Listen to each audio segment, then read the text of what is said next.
इब्तिदाई अल्लाह ताला के नाम से जो तनाव इबादत दिलाई है, आप और मैं सृष्टि गवाही देते हैं मोहम्मद सल्लल्लाहु अलैहि वसल्लम के आखिरी नबी और रसूल हैं। आप और मैं इस चीज़ पे भी कमिटेड हैं कि इल्म का माहिर कुरान मजीद और उस तक पहुँचने का रास्ता मेरे नबी सल्लल्लाहु अल्हम्दुलिल्लाह अल्लाह का एहसान है कि अल्लाह ताला ने आज भी बोलने का मौका अता फरमाया और हम बोल रहे हैं। जब मैं शुरू में बोलता हूँ ना कि इल्म का माहिर कुरान मजीद और उस तक पहुँचने का रास्ता मेरे नबी सल्लल्लाहु, ये सिर्फ मैं ये समझ लें कि स्टार्टिंग देने के लिए नहीं बोल रहा हूँ, तो बाकी में ऐसा ही है। बहुत सारे सब्जेक्ट पढ़ाए, बहुत सारे लोगों के साथ बैठना हुआ। अगर आप सोर्सेस इन्हीं दो को रखें तो बच्चे सारे सब्जेक्ट समझ में आना शुरू हो जाते हैं। अगर आप सोर्स इसको ना रखें और आप ये सिर्फ समझें कि यार ये तो टाइम पासिंग की एक चीज होती है, हमें मेडिकल का पढ़ने के लिए मेडिकल ही तो तवज्जो देनी होती है, सिर्फ तवज्जो तो देनी होती है, लेकिन कहने का मतलब है सिर्फ, तो फिर आपको नॉलेज नहीं मिलता।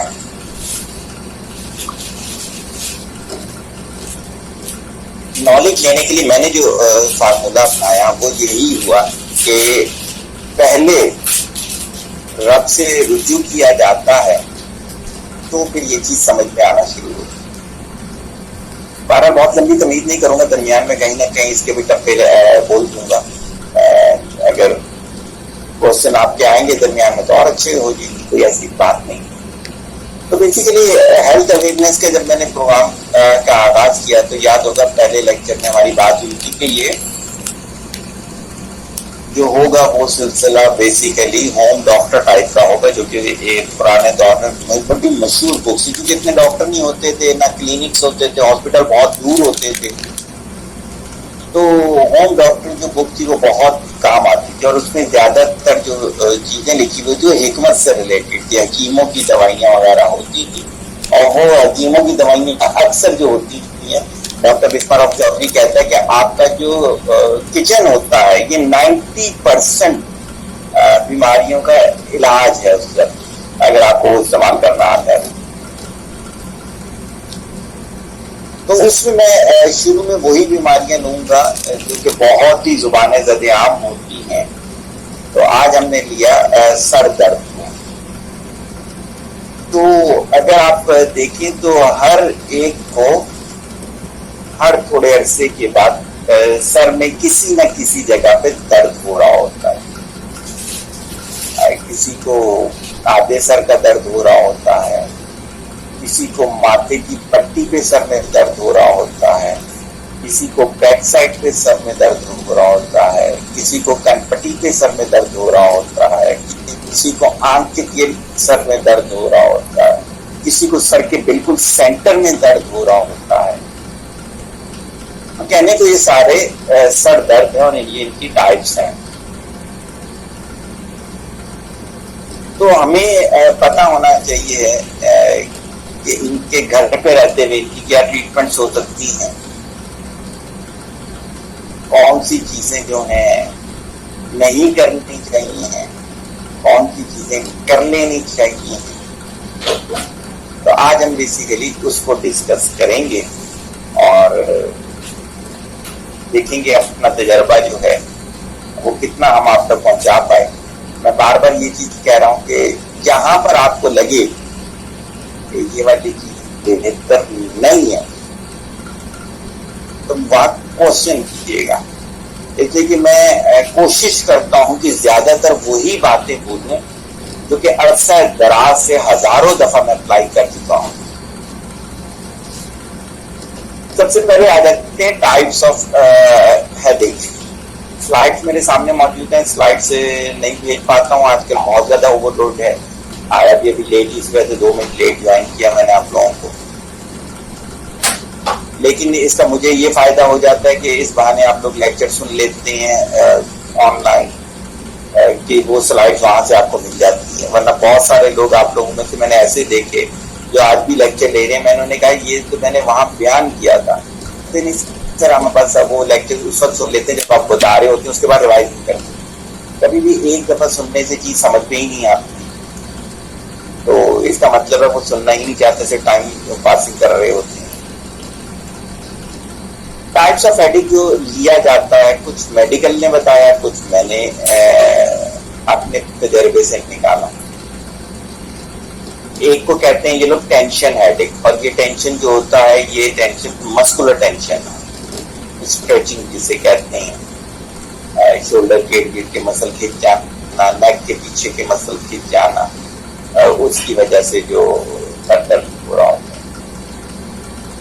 मिग्रेन जिसका कॉज अभी तक नहीं है, मेडिकल को तो खैर नहीं पता। क्लस्टर हेडेक है जो कि अक्सर आंख के इर्द होता है, आंख भारी हो जाती है बहुत सारी। पोस्ट ट्रॉमेटिक हेडेक, ये मुख्तलिफ पोर्शन सर में होते हैं जहां पर ये बार बार जैसे इलेक्ट्रिक शॉक होते हैं वैसे झटके दे रहा होता है।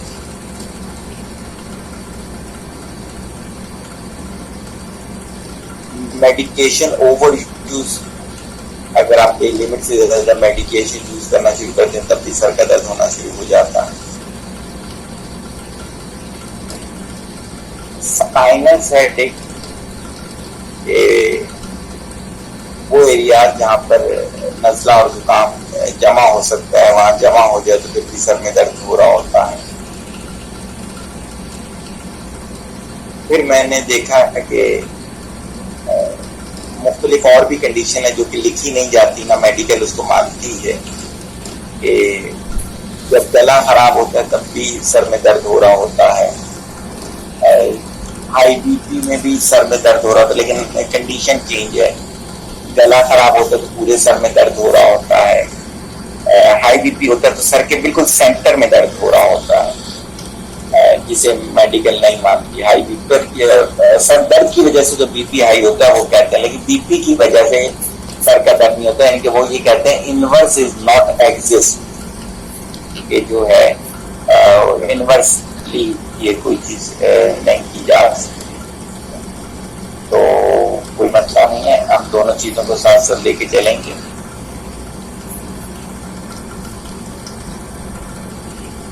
टाइप्स ऑफ हेडेक में किसी ने कोई चीज पूछनी है?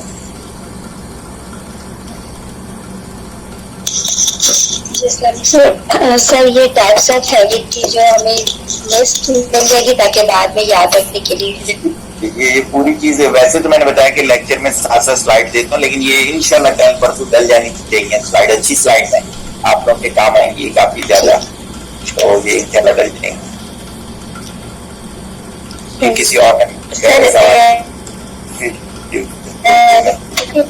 कि सर में कभी कुछ वैसे ज्यादा पढ़ लो या कुछ पढ़ लो, अक्सर ये हो जाता है कि गर्म हो जाता है सर, इस तरह भी होता है, आप नोट कर लेगा। मतलब कुछ दिमागी काम कर लो तो जल्दी थक जाते हैं ना, जिस्मानी काम करके थकते हैं, तो इस तरह दिमागी कोई काम करके भी थकन सी फील होती है, दिमाग वो भी एक फीलिंग होती है, थकन होती है, वो दर्द अलग होता है, ये थकन सी भारीपन सा लगता है, बस इसको देखिएगा बात। तो बेसिकली आसाबी कमजोरी है, तो बिल्कुल आपने सही कहा, आसाबी कमजोरी से भी मुख्तलिफ जगहों पे जिस्म में दर्द होता है, तो सर भी हो सकता है। बिल्कुल आप अच्छा सर, एक होता है हेडेक और सर एक होता है दिमाग पे बोझ। जी। इन दोनों में मेरा ख्याल है फर्क होना चाहिए, आपका क्या एक्सपीरियंस है? बिल्कुल सही कह रहे हैं, बिल्कुल सही कह रहे हैं। दिमाग पे जो बोझ होता है उसे फॉग कहते हैं, सही, भारीपन और ये सब कुछ। एक होता है बाकायदा पेन होता है, तो बिल्कुल उन दोनों चीजों में हम फर्क करेंगे। और ये रीडिंग की वजह से कई लोगों को फॉग होता है और कई लोगों को बाकायदा पेन होता है, तो बिल्कुल एक ग्रे लाइन है। जैसे देखिए इसमें कहीं पर नहीं लिखा हुआ कि काले मोती के ग्लूकोमा की वजह से भी सर में दर्द होता है। आपका तो एक्सपीरियंस होगा डॉक्टर साहब कि क्योंकि वो ब्लड रिवर्स हो रहा होता है, और मैंने तो अपनी वालदा के एक्सपीरियंस किया हुआ है कि बहुत सख्त दर्द हो सकता है। मेरी ग्लूकोमा की स्टडी नहीं थी, मैं आपको तभी वो यंग था, काफी ज्यादा था, तो है कि ये वाली चीजें सारी की सारी मेडिकल एबनॉर्मेलिटीज के अंदर आ जाएंगी। जैसे किसी शख्स का जो है वो है सर्वाइकल इशू है, अच्छा वो ये भी याद आ गया, मैंने ये भी नहीं लिखा, कई चीजें अभी डली भी नहीं लग रही मेरे को, मैं उसको आज साहब लोगों से बातें करते करते ना इस पे लिख भी रहा हूँ अपने पेज पे। जैसे ग्लूकोमा की वजह से सर दर्द होता है, बहुत ज्यादा सर दर्द होता है, जो बीपी भी शूट कर जाता है।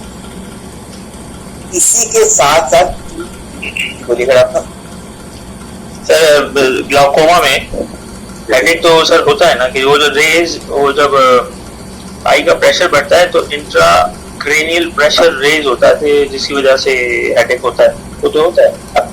हाँ, मसला ये है कि जब हम मेडिकल की बुक्स और ये देखते हैं ना, वो हेडेक में नहीं लेते उसको। अब इसकी मैं वजह बता तो मैं क्यों कह रहा हूँ, देखिए आप तो सीनियर डॉक्टर, आपने फौरन पिक कर ली बात। वजह ये है कि कोई भी शख्स होता है ना, वो कहता है कि सर का दर्द है, तो हर कोई मोहल्ले का घर का बंदा उन्हें ट्रीटमेंट बता रहा होता है, और ये ट्रीटमेंट निहायत खतरनाक हो जाती है। वो आप खुद जानते हैं, इसमें कई मेडिसिन ऐसी हैं वो जनरल पेन किलर है, लेकिन उस बंदे के लिए वो पेन किलर बेहतर नहीं होगा। मैं इस पॉइंट ऑफ व्यू के साथ कह रहा हूँ कि इन्हें लिखना चाहिए मेडिकल की किताबों में कि सर दर्द के साथ ये टाइप्स हो। तो बिल्कुल आपका बजाय आपने बहुत अच्छा पिक किया। अब इसी में फारूक साहब सर, अस्सलाम वालेकुम, ये धूप में निकलने की वजह से भी सर दर्द होता है, मैं धूप लग जाती है। हाँ, वो होगा आपका नजले की वजह से। जिनको धूप में निकलने की वजह से सर दर्द हो रहा है उनका नजला जमावा होगा, वो साइनस हेडेक हो, ये वाली जो टाइप आएगी ना, इसका एक्सपीरियंस करेंगे। अच्छा, इसी में एक और टाइप मैं ऐड कर रहा हूँ जो कि मेरे प्रैक्टिकल एक्सपीरियंस में मौजूद है, लिखा हुआ नहीं है मैंने। सर्वाइकल इश्यू किसी को हो, मोरे डिस्टर्ब हो जाए तो वो सिग्नलिंग भी डिस्टर्ब होती है, तो उससे भी दर्द होता है सर के अंदर, और वो मुस्तकिल रहेगा जब तक आप अलाइनमेंट ना करवा दें सर्वाइकल से। तो ये जर्नल से अगर मैं देखूं तो मेरे सामने तकरीबन 9 टाइप्स बन जाती है।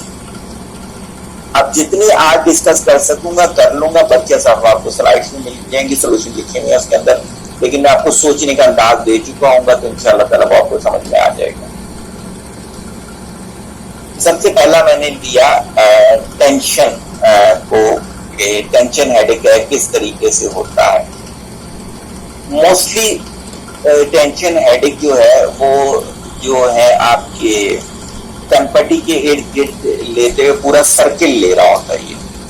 जैसे आपने हेडबैंड बांधा हुआ हो तो इस तरह का इसका पेन होता है, और माइल्ड टू मॉडरेट की तरफ ये पेन जाता है। इसमें क्या होता है कि आपको खिंचाव बहुत ज्यादा होगा, तनाव, गर्दन के पीछे के मसल खिंचे हुए होंगे, और हो सकता है जॉस के इर्द गिर्द के मसल भी खिंचे हुए हों। मूव करने में आपको पेन हो रहा हो, किसी खास कंडीशन में रेस्ट करने पे आप रिलैक्स हो रहे होंगे। ड्यूरेशन अक्सर इसका जो है वो, अगर आपने रेस्ट ले लिया तो 1 आवर के अंदर खत्म हो गया, सही हो गया। अगर प्रॉपर रेस्ट नहीं लिया, जिस तरह का रेस्ट रिक्वायर्ड है, तो ये कई दिनों तक भी चल सकता है। ये इसकी जर्नल का इंट्रोडक्शन सा हो गया। होता क्यों है? पुअर पोस्चर्स की वजह से, विटामिन डी डेफिशिएंसीज की वजह से, आपकी शुगर डेफिशिएंसीज की वजह से, और जो है आपका सम टाइप ऑफ इलेक्ट्रोलाइट भी आप कह सकते हैं तो, जैसे पोटेशियम वगैरह की डेफिशिएंसी की वजह से भी ये हो सकता है। सोल्यूशन पे आता हूं मैं ट्रीटमेंट से। अच्छा, इसकी जो ट्रीटमेंट है वो अगर हम देखना शुरू करें तो कुछ जो है वो ऑलरेडी मेरी स्टडी में जो मेडिसिन है वो सिर्फ बताऊंगा, मेडिसिन रेकमेंड करना मेरा काम, वो प्रॉपर एमबीबीएस डॉक्टर करेगा, मैं बार बार बोलूं। लेकिन क्योंकि मुझे पता है इनकी मेडिसिन, और डॉक्टर फैसल तो जानते हैं, मैं इनके साथ से मेडिसिन डिस्कस करता रहता हूँ कि डॉक्टर साहब ये वाली चीज ऐसे है, ये ऐसे है। तो ये है कि मैं अपने जितने भी क्लाइंट डॉक्टर हैं या मेरे टीम के मेंबर हैं, मैं सबसे डिस्कस करता हूँ, तो मैं बता सकता हूँ, लेकिन दोबारा कह रहा हूँ मैं रेकमेंड नहीं करता। तो अक्सर मेडिसिन वर्ल्ड में ऐसी भी होती हैं जो मेडिकल स्टोर से बगैर डॉक्टर प्रिस्क्रिप्शन मिल जाती, तो ऐसी मेडिसिन को आप यानी कि मैं अपनी बात करूंगा, विदाउट डिग्री पर्सन भी बोल सकता है। रेकमेंड दोबारा मैं कह रहा हूं, मैं नहीं बोल रहा ये, इसलिए कि इसमें भी कुछ हुज्जतें हैं जो कभी थोड़ी देर में मैं बता भी देता हूँ। जैसे टेलेनॉल फार्मूला है, एसाटामाइनोफेन ये है, आइबुप्रोफेन, एडविल और मॉर्फिन आता है, एस्पिरिन आ जाती है। तो ये मोस्टली मसल रिलैक्सर कहलाते हैं।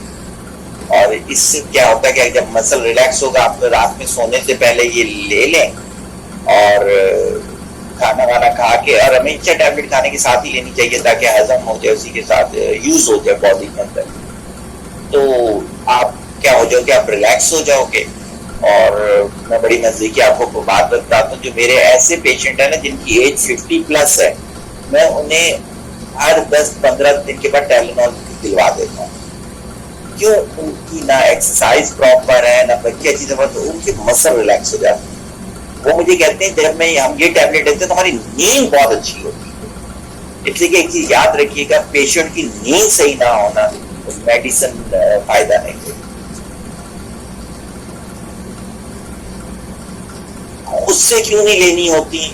अभी मेरे पास एक अमेरिकन मेरे क्लाइंट है, उनके दोस्त के साथ ये वाकया हुआ कि उनको अंडा खाया, पेट में दर्द शुरू हुआ, तो उन्होंने एक नॉर्मल सी वहां पे एक टैबलेट होती है, पाकिस्तान में भी मिलती है, अल्का सरसर कहते हैं, डॉक्टर साहब को शायद बताओ, इनकी बहन मुझे अमेरिका में होती है, उनको शायद लेकर भी आती है, बहुत मशहूर है, वर्ल्ड की मशहूर टैबलेट है। उन्होंने अल्का सरसर ले ली, इनो की तरह होती है, 2 टैबलेट ग्लास में डालें तो वो घुल जाती है, उनको खा लें। जैसे ही उन्होंने ली, विद इन 5 मिनट उनका चेहरा सूज गया बहुत ज्यादा। तो इमरजेंसी में डॉक्टर के पास गया, उन्होंने कुछ ट्रीटमेंट कर दी, समझ नहीं आया, उन्होंने स्किन के डॉक्टर की तरफ भेज दिया। और मीनवाइल एक जनरल फिजिशियन पाकिस्तान के थे, रिटायर्ड आर्मी ऑफिसर हैं, तो वहाँ मेरे क्लाइंट उनको लेके चले गए। तो उन्होंने कहा कि आपको दूसरी जिंदगी मिली है। कहते क्यों? कहते मे भी या तो आपके मैदे में अल्सर था और आपको जो ये डिस्प्रीन या स्प्रीन फार्मूला था इसका साइड इफेक्ट हो गया, या मे भी शायद लीवर का कोई। तो अगर ये सांस की नाली सूज जाती, कहते देखिए इसमें जितनी सोजन ऊपर दी है उतनी अंदर दी है, जुबान और ये हो जाता तो आपके ब्रीथिंग इश्यू हो जाता और आपकी डेथ। अब क्या है कि हमारे अंदर अक्सर कायदा चाहिए चलिए टैबलेट ले लो, लेकिन क्या होता है कि बॉडी को समझ के सजेस्ट करना। रिलैक्सेशन टेक्निक्स है, ब्रीथिंग एक्सरसाइज में हर किसी को कहता हूं नमाज के साथ करनी चाहिए, सोने से पहले करनी चाहिए। हमारा पोलियो पे इतना ज्यादा बिलीव है कि हमारा इन चीजों पर बिलीव है ही, जो कि मेन सोर्स है। मेडिकेशन आगे बता दूंगा, किसी भी एक में बता दूंगा तो सब में कवर हो जाएगा। और बात बहुत अच्छा है, आप नीम गर्म पानी में सॉल्ट डाल के, अगर आपके वहाँ बात का मौजूद है, 15 मिनट के अंदर लेते हैं, उसके बाद अपने आप को नॉर्मल टेम्परेचर में लेकर आए और उसके बाद आप वगैरह लें, बहुत बेस्ट है ये। और एप्सम सॉल्ट हो गया तो और ज्यादा सोने पे सुहागा है। आप ऐसी चीजें यूज करें जिससे आपका पोस्चर सही रहे। आप जो चेयर यूज करते हैं वो चेयर जो है एर्गोनॉमिक्स चेयर होनी चाहिए, जो कि पोस्चर को सही रखती है। और बहुत ज्यादा फर्क भी नहीं है दोनों चेयर की कीमत के दरमियान। अगर मैं कराची में बताऊं तो यूज में ये वाली जो है 6-7 हज़ार की मिल रही है। अच्छा, उसके अलावा ये है कि खड़े होने का पोस्चर, मैं आज गया एक जगह पर, मेरा काम था, तो मुझे वहाँ वेटिंग में थोड़ी देर इंतजार करना था, मैं बहुत जल्दी चला गया था। और मेरी जो मुलाकात की बात हुई थी तो मैंने उनको स्टाफ को कहा कि मैं यहाँ ऑब्जर्वेशन लेना चाहता हूँ, आप इंगेज ना करें किसी को मेरे साथ। मैं वहाँ पे जितने लोग देख रहा था ना कि उनकी टांगे टेढ़ी से मुराद ये है कि जब हम सीधे खड़े होते हैं जैसे नमाज में, तो हमारे पैरों का रुख जो है वो होना चाहिए है किबले की तरफ। अगर वो नॉर्थ और साउथ होगा इसका मतलब हमारे मोरे खराब है। 99% के साथ ये मतलब है। इसका मतलब है कि उन्होंने पूरी जिंदगी कभी पोस्चर का ख्याल ही नहीं किया। उनको कई तरह के दर्द होंगे, वो समझ भी आ रहा था, जैसे खड़े हुए थे तो ऐसे लग रहा था तकलीफ में खड़े हुए। स्ट्रेस मैनेजमेंट की एक्सरसाइजेस होती हैं, वो करना चाहिए। आपको चेक करना चाहिए कि आपका ये वाले पेन किस चीजों से ट्रिगर होती है। कई खाने की चीजें हो सकती हैं वो ट्रिगर कर जाती हैं आपके इस पेन को, कई पोस्चर हो सकता है, कई न्यूज़ेस हो सकती हैं। जैसे विवेक बिंद्रा कहता है कि मैं न्यूज चैनल बिल्कुल नहीं देखता, मैं ट्विटर से डेटा ले लेता हूँ लेकिन न्यूज चैनल पर अपना वक्त ज़ाया नहीं करता। मेरे बहरीन के क्लाइंट थे, उनके सुसर थे, उनको बाकायदा वहां साइकियाट्रिस्ट ने रेकमेंड किया था कि इनको न्यूज़ेस नहीं देखने देंगे आप। तो ये सारी चीजें स्ट्रेस मैनेजमेंट में आ जाएगा, हॉबीज आ जाएंगी स्ट्रेस मैनेजमेंट के अंदर। तो ये आपका डाइट का जो स्केड्यूल है वो आ जाएगा स्ट्रेस मैनेजमेंट के अंदर। अगर बेवजह बहुत ज्यादा खा रहे होते हैं तो वो भी स्ट्रेस जनरेट करता है। सोने से थोड़ी देर पहले खा रहे होंगे वो भी स्ट्रेस जनरेट करेगा। सोने से पहले चाय पी रहे होंगे वो भी स्ट्रेस जनरेट करेगा। खाने की हैबिट जो है वो उसमें बहुत बड़ा रोल है इसका। रेगुलर एक्सरसाइजेस का ना करना, रेगुलर एक्सरसाइजेस नहीं होती तो ब्लड सर्कुलेशन नहीं होता, ऑक्सीजन सर्कुलेशन नहीं होती है। ये सब चीजें जो है ये बिल्कुल सर दर्द का सबब बनती हैं। जब तक ब्लड को प्रॉपर, जो सर को प्रॉपर ब्लड नहीं मिलेगा, हाईली ऑक्सीजनेटेड ब्लड चाहिए होता है। हमारा पूरा दिन जो ब्रेन है वो जो है, जो बॉडी ब्लड बना रही होती है उसमें से हाईली ग्लूकोज ब्लड जो होता है वो ब्रेन को चाहिए। तो इसका मतलब वो बात तो वही यूज कर रहा होगा। नींद प्रॉपर होनी चाहिए, बेबी स्लीप होनी चाहिए। आपने बच्चों को सोए हुए देखा होगा कि दुनिया और माफिया से मावरा होके सोते, तो आपकी नींद चाहे वो 4 घंटे की हो लेकिन नींद बेबी स्लीप। और इन सब चीजों के बाद भी अगर ना समझ में आ रही चीजें, यानी कि कंट्रोल ना हो रहा हो, तो फिर लाजमन अपने कंसल्टेंट से आपने जो है वो राब्ता करना है। इसमें 2 चीजें भी मैंने रोक दी, जो है NLP और मसाज थेरेपी। वो भी आपके क्वेश्चन ले लेते तो फिर मैं क्वेश्चन बोलिए।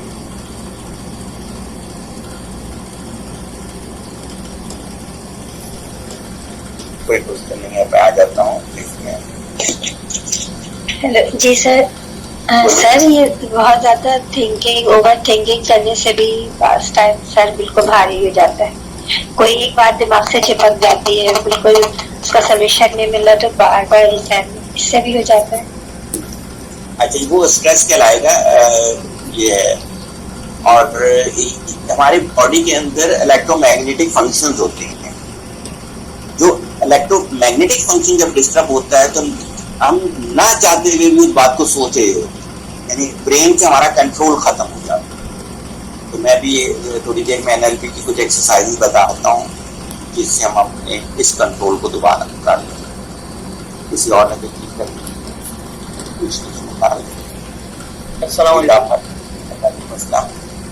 सही है। इसमें ये होता है कि जैसे लैपटॉप यूज करते हैं तो नेट के अंदर मसला होता है, तो उसके पोस्टर के लिए क्या किया था? अच्छा, उसके लिए वही चीज मैंने अभी जो बोली आपको, आप ऐसी चेयर यूज करेंगे जो कि आपकी कमर को सीधा रखेगी और लैपटॉप की हाइट आपकी जो है ना वो हेड की नेक की सीध में होनी चाहिए। ऐसे नहीं होना चाहिए है कि आपको झुक के देखना पड़े या ऊपर को करके देखना पड़े। दोनों से गर्दन का पोस्चर खराब होता है और उसकी वजह से सर्वाइकल प्रॉब्लम होगा, जिसकी वजह से आपका क्या होगा, स्ट्रेस आ जाएगा मसल्स के अंदर। तो उसका जो है उसमें पोस्चर इंप्रूवमेंट आएगा, आप अपने पोस्चर को सही करना। अच्छा, इसके साथ मसाज थेरेपी बता देता हूँ। मसाज थेरेपी में ये होगा कि आपका जो गर्दन के मोरे हैं उनके दोनों जानिब और जहाँ पे आपके शोल्डर लीड कर रहे होते हैं जिससे दस्ती कहते हैं, आपने नीचे से ऊपर हल्के हाथ का मसाज करवाना है। किसी से भी करवा सकते हैं, घर के हल्का सा ऑयल लगा के करेंगे तो और अच्छा हो जाएगा। अगर हर मोरे के साथ, मोरे के ऊपर नहीं, मोरे के साथ जो पॉइंट है उसको 5 टाइम दबा देंगे तो प्रेशर पॉइंट भी अप्लाई हो जाएंगे इसके अंदर। और अगर जिससे आप करवा रहे हैं उनके हाथों में इतना अच्छा परफेक्शनिस्ट नहीं है तो मसाज गन आती है। मसाज गन दराज से आपको आराम से 3,000 रुपए की मिल जाएगी, आप वो अप्लाई कर सकते हैं। उसका जो है एवरेज वो प्रेशर रखकर आप उस प्रेशर से इसको करें तो आपका क्या होगा कि मसल रिलैक्स हो जाएंगे यहाँ तक, और वही प्रेशर जो है वो आप शोल्डर तक लेके जाएंगे, दोनों शोल्डर को। तो जो आपका सर्वाइकल है और शोल्डर है इसको आप रिलैक्स करेंगे तो इससे अपर स्ट्रेस जो है वो काफी हद तक कम हो जाएगा। मसाज थेरेपी हो गया। अब आ जाते हैं कि इसकी एनएलपी क्या होनी चाहिए। शुरू में तो देखिए एनएलपी मैं आपको करने को नहीं कह रहा, मैं सिर्फ ये कह रहा हूँ सबसे पहले आंखें बंद करके रोजाना दिन के मुख्तलिफ टाइम पर सिर्फ 5 से 10 सेकंड के लिए कुछ भी सोचा करें ताकि देखें कि आपका ब्रेन आपके कंट्रोल में है या नहीं है। आहिस्ता आहिस्ता ये कंट्रोल में आएगा। सही हो गया। अब मैं इसकी थेरेपी बता देता हूँ। इसकी थेरेपी ये होगी कि आप इमेजिनेशन करें कि आपके सर से रेज निकल रही हैं और दाखिल हो रही हैं और शोल्डर से और बैक से होती हुई आपके हाथों से निकल रही हैं। सही हो गया। तो ये आप सिर्फ 30 सेकंड की अगर एनएलपी कर लेंगे तो आप देखिएगा मसल रिलैक्स हो जाएंगे। लेकिन ये मैं करने को अभी नहीं कह रहा, मैं राइट्स आपको सारी इस वजह से बता रहा हूँ कि मुझे बहुत सारे लोग कहते हैं आप दावा तो करते हैं कि आप लेक्चर में एनएलपी सिखाएंगे, सिखाते नहीं है। उसके लिए पहले आप ये चेक करें कि आपको अपने ब्रेन पे कमांड कितनी, तो वो दिन में 5-7 दफा आप 5-10 मिनट की चीजें इमेजिनेशन में सोचें। जिस दिन आप अपनी मर्जी पे चीजें सोचने के काबिल हो जाएंगे उस दिन फिर ये एनएलपी करने के काबिल हो जाएंगे। जी कोई क्वेश्चन कर रहा है आपने? जी सर, आप कह रहे हैं कि 10 सेकंड के लिए आईज क्लोज की और कुछ भी सोचा। हाँ, अपनी विल से सोचा। तो सर हम वैसे भी तो ये कर रहे होते हैं, इसमें फिर फर्क क्या हुआ? ये तो वैसे भी आईज क्लोज की है या वैसे ही आईज क्लोज हो? हाँ, बेसिकली हम ये जो हमारी ऑलरेडी रूटीन की प्रैक्टिस है वो कर रहे होते हैं। हम अपने विल से जब सोच, जैसे आप आंखें बंद करके सोचें कि हरा और नीला आम, आपके दिमाग में नीला आम नहीं आएगा, हरा और नीला आएगा। ये आ रहा है, बोलिएगा जी। तो ऐसा मतलब मैंने ऐसे इमेजिन किया दोनों को, आ गया कलर तो ठीक है, नहीं आया तो बस ये 10 सेकंड के लिए ये करना है बस। कभी 10 सेकंड, इससे ज्यादा करेंगे देखिए अगर आपका ब्रेन वीक होगा तो आप बीमार हो जाएंगे। आहिस्ता आहिस्ता जितनी भी चीजें बताऊंगा मैं उसकी डाइट बताऊंगा पहले ब्रेन की, क्योंकि मुझे पता है कि आप लोगों ने जिंदगी में कभी भी ये काम नहीं किए हुए, इस वजह से आपका ब्रेन बॉडी का कोऑर्डिनेशन और हेल्थ सिस्टम इतना अच्छा नहीं है। तो आहिस्ता आहिस्ता इन चीजों को खाइएगा। बता इस वजह से मैंने दोबारा ये कह रहा हूँ कि लोग कहते हैं कि मैं बताना नहीं चाहता, ऐसी बात नहीं है। इल्म हमने कबर में नहीं लेके जाना अपना सारा, लेकिन अगले को देखकर थोड़ा गाइड करना पड़ता है। कोई क्वेश्चन कर रहा है सर? इसमें अगर थोड़ा सा आप 2-3 चीजें बता दें कि आपने सेलेक्टेड, जैसे सबको मिसाल एग्जाम्पल दे रहा हूँ, आपने ये मैंगो का बोला, आपने किसी वैली का बोला, आपने आबशार का बोला, ठीक है, आपने 2-3 ऐसे आप बता दें कि यार इस पे आपने 5 सेकंड करना है, उसमें हम फोकस हो जाएंगे। इस तरह तो माइंड फोकस नहीं हो रहा है, इस चीज पे सोचो। देखिए आप बारिश के मौसम को सोचिए अपनी मर्जी का। एक तो होती है ना बारिश हो रही है, अपनी मर्जी का। आपने अपनी मर्जी का फ्रूट सोच लिया, आपने अपनी मर्जी का फ्लावर सोचा, अपनी मर्जी का एम ऑफ लाइफ सोचा। 5 चीजों की बात है मेरे ख्याल।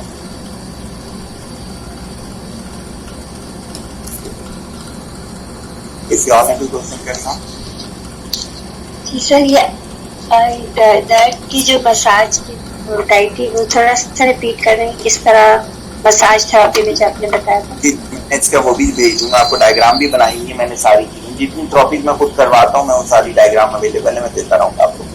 अच्छा, इसकी चीजें होती है वो गर्दन के जो मोहरे होते हैं ना, जिसे सर्वाइकल आप कहते हैं, इसके दोनों साइड पर आपने हल्का हल्का ऑयल लगाना है और नीचे से ऊपर की जाने जो कि कानों तक जाएगा, आपने हल्का हल्का 5-5 दफा दोनों तरफ मसाज करना है। अगर दोनों हाथों से कर रहे हो तो दोनों हाथों के अंगूठों से नीचे से ऊपर जाएगा।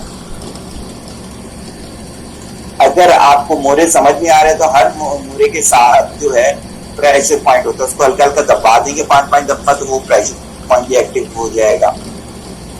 फिर क्या होगा, गर्दन के कान के साथ से लेके शोल्डर तक के जो मसल्स हैं ऊपर से नीचे इनका मसाज होगा। फिर जो ट्राइसेप्स होते हैं हमारे मसल जिसे हम कहते हैं, अपर शोल्डर जो है, इसका ऊपर से नीचे हल्का हल्का, और ये सब ऑयल के साथ होगा। खाली हाथ अगर आप करेंगे तो फ्रैक्शन ज्यादा होगी, जो भी आपका पेशेंट होगा उसे तकलीफ होगी बाकायदा। जेंटल हाथ यूज करना बहुत ज्यादा डेप्थ मसल ज्यादा होता है। डीप मसल मसाज जो है वो प्रैक्टिस के साथ ही कोई करे तो ज्यादा अच्छा लगता है, हम आपको नहीं करते। पूछिएगा सही, बाकायदा कोई जैसे लैब का तेल होता है उससे करे तो, कलौंजी का तेल, लौंगी का। बेसिकली ये जो गरम तेल होते हैं ना, ये बिल्कुल आप सही कह रहे हैं, ये उन चीजों के लिए होते हैं जिसमें हमारे मसल जो है, जैसे आप पसीने में आए और आपने नहा लिया तो मसल में क्रैम्प्स पड़ गए, उनके लिए गरम तेल जो होता है बहुत अच्छा होता है। हम आपको जो कह रहे हैं ना, हम तो मसाज थेरेपी यूज कर रहे हैं, उसके लिए तेल कोई भी उससे ठीक है, लुब्रिकेशन के तौर पे आप तेल यूज ना करें, पेट्रोलियम जेल यूज कर लें। ये सिर्फ लुब्रिकेशन के लिए मैं करवा रहा हूँ। वो जो पेन होता है वो गर्म होता है, ऑलरेडी गर्मियां ज्यादा है तो दाने निकल आए, जिसको भी आप यूज करवाएं।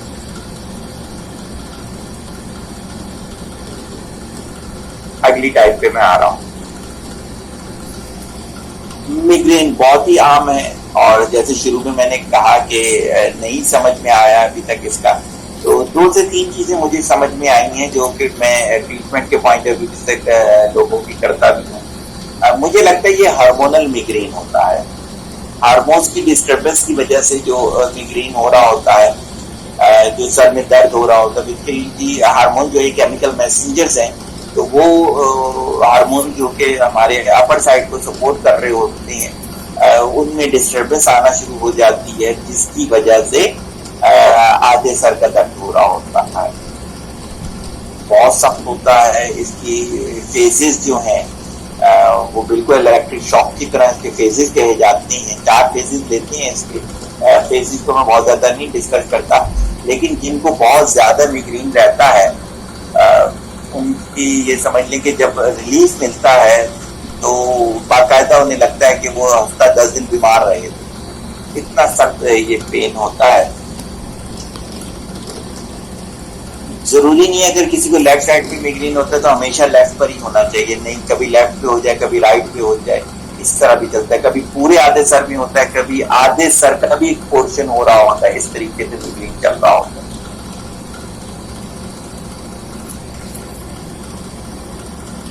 इसकी ट्रीटमेंट क्या होती है इसमें मेडिकल में?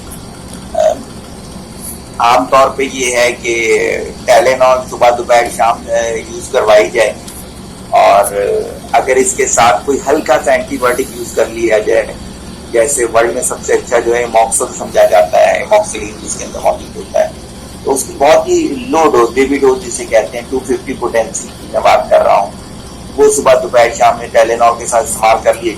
टाइलेनॉल के बारे में ये कहते हैं ये एसिडिटी भी जनरेट नहीं करता, और ये 4 घंटे के बाद रिपीट की जा सकती है, जो इसकी मैंने रिसर्च पढ़ी है।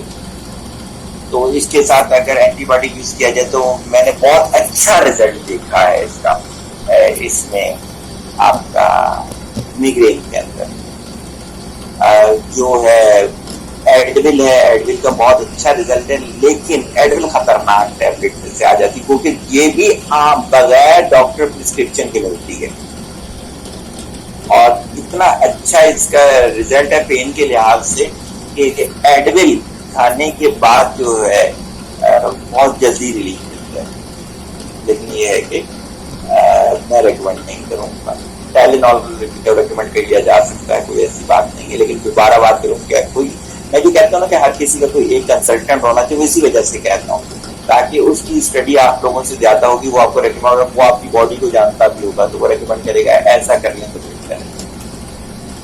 फिर कुछ खास मेडिसिन इसी के लिए बनी है, वो ये है कि प्रिस्क्रिप्शन के साथ ही डॉक्टर देते हैं। वो हमारा टॉपिक नहीं है, वैसे ही क्योंकि पता है इस्तेमाल करते हैं लोग, हमने भी रिसर्च कर ली, तो उस वजह से वो हमारे उसमें आ गई। एमिट्रेक्स है, मेक्सॉल्ट है, ये यूज किए जाते हैं।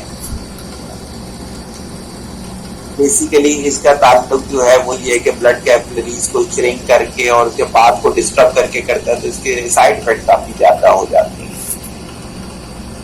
फिर इसके बाद ये है कि अगर किसी को बार बार ये अटैक्स हो माइग्रेन के, हफ्ते में एक दफा, महीने में 3-4 दफा हो रहे हो, तो फिर डॉक्टर क्या करते हैं कि कुछ ऐसी मेडिसिन देते हैं जो कि प्रिवेंटिव मेडिसिन कहलाती है, एहतियाती के तौर पे कि इतना जल्दी ना हो। वो भी बहुत देखभाल के देखनी पड़ती है, बहुत उसकी बॉडी को स्टडी करके देखनी पड़ती है।